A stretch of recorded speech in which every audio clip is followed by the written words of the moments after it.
Right, come on, get back on the road, get back on the road. Get back on the road. Oh, with 1 lap to go. Oh, well, if anything, I'm happy. That doesn't mean we need to try and get past the others, Midland on the final lap of this race, but that is so scary. I almost did it a couple of laps beforehand, but that time around we did go round again. Final lap of the race in the lead. This is the last lap of the race. Please, bring it home. Fernando Alonso crosses the line just a few seconds behind me. Luckily, we've still got some of those back markers as a bit of a buffer here, and better than that, Michael Schumacher way down the order. The top 8 drivers at the moment are: you now lead the race. Alonso is second, Fisichella third, fourth is Raikkonen, Felipe Massa is fifth, Michael Schumacher sixth, Barrichello is seventh, and Button eighth. Getting 1 lap done here under pressure in qualifying is not that difficult. Trying to get 21 laps done here, even when you're under a lot less pressure, that's the tough bit. But come on, we just need to get through these final few corners, and this will be, I believe, the first time anyone has won back-to-back races this season.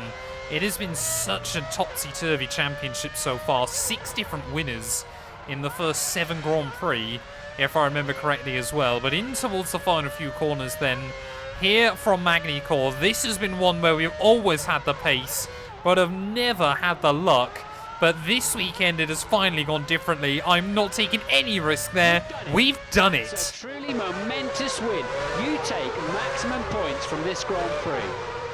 Alonso should hang on to finish second. It's been another exciting Grand Prix here in France, and it's a great start to this second spell in Europe. We're here for a total of 4 races, and the schedule reads like this: Germany in 2 weeks' time, Hungary and Turkey in August, and Italy in September. There will be an extended break after that before we pile on the air miles again as we fly out to the Far East for China and Japan. This phase of the season is set to be very interesting indeed. All of the European circuits ahead of us are infamous for unpredictable weather, but famous for their high-speed thrills and spills. See you in 2 weeks when we head over to Hockenheim for the German Grand Prix. Well, I must admit, Hockenheim and Japan, they are the 2 tracks I'm really scared about between now and the end of the season there. But only Nick Heidfeld failing to see the checkered flag this weekend. That means, as we take yet another race victory, the gap at the top now down to just 22 points between myself and Michael Schumacher, then 1 point between him and Giancarlo Fisichella as well. We are getting ourselves back in that fight. We are not going to give up until we are mathematically out of it there. And back-to-back victories. Can we make it 3 in a row next weekend as we head to Hockenheim? Renault now with a 5-point lead back over Ferrari. We are just 5 points back from Honda as well, so hopefully we'll get the better of them over the next couple of rounds. But thank you all so much for watching this video. If you have enjoyed, please do make sure to leave a like, get yourself subscribed, and once again, I'll let you enjoy the world's most cursed podium.